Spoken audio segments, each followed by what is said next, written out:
हरे कृष्णा। बात करती हूँ भादो मास के कृष्ण पक्ष की एकादशी के बारे में, जिसका नाम अजा एकादशी है, जो कि सोमवार को कल यानी कि 5:55 पे शुरू हुई थी और सूर्यमुख होने के कारण आज ये मंगलवार को इसका व्रत रखा जाएगा। तो इसका महात्म और विधि के बारे में विस्तार पूर्वक वर्णन करने जा रही हूँ। कुंती पुत्र युधिष्ठिर बोले कि हे जनार्दन, अब आप मुझे भादों की कृष्ण पक्ष की एकादशी के बारे में बतलाइए। उस एकादशी का नाम तथा विधि क्या है, सो विस्तार पूर्वक कहिए। श्री कृष्ण भगवान बोले कि हे राज ऋषि, भादों की कृष्ण पक्ष की एकादशी को अजा कहते हैं। जो मनुष्य इस दिन भगवान की भक्ति पूर्वक पूजा करते हैं तथा व्रत करते हैं, उनके समस्त पाप नष्ट हो जाते हैं। इस लोक और परलोक में सहाय करने वाली इस एकादशी व्रत के समान विश्व में दूसरी एकादशी नहीं है।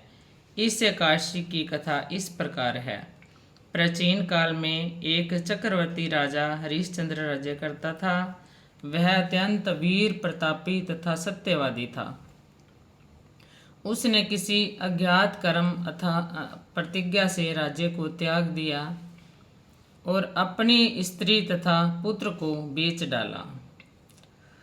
तो ये राजा हरिश्चंद्र के बारे में इसमें सारी कथा आपने राजा हरिश्चंद्र के बारे में सुना होगा कि उसको जब दुर्वासा ऋषि और उसने उसकी परीक्षा लेनी थी, तो सारा ये उनसे ये सारे कर्म करवाए थे। और जब उसने अपने राज्य को त्याग दिया और अपनी स्त्री तथा पुत्र को बेच डाला, वह स्वयं एक चंडाल का सेवक बन गया था।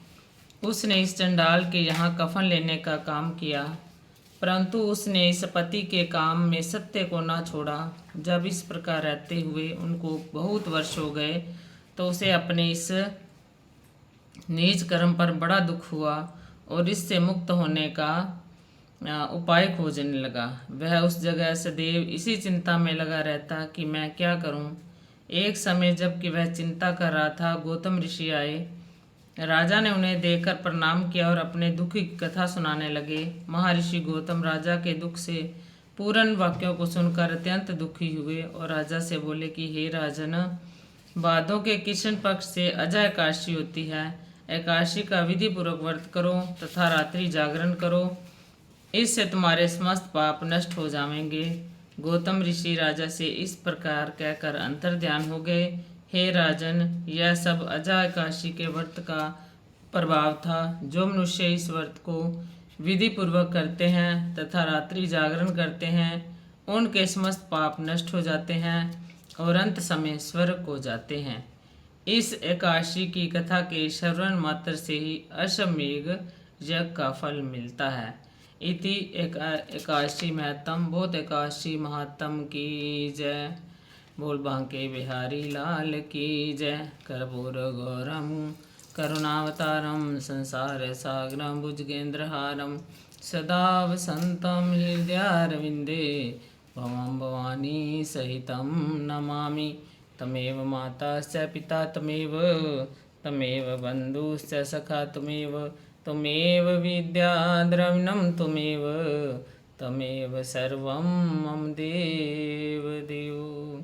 हरि ओम शांति शांति शांति ओम। हरि ओम शांति शांति शांति ओम। हरि ओम शांति शांति शांति ओम।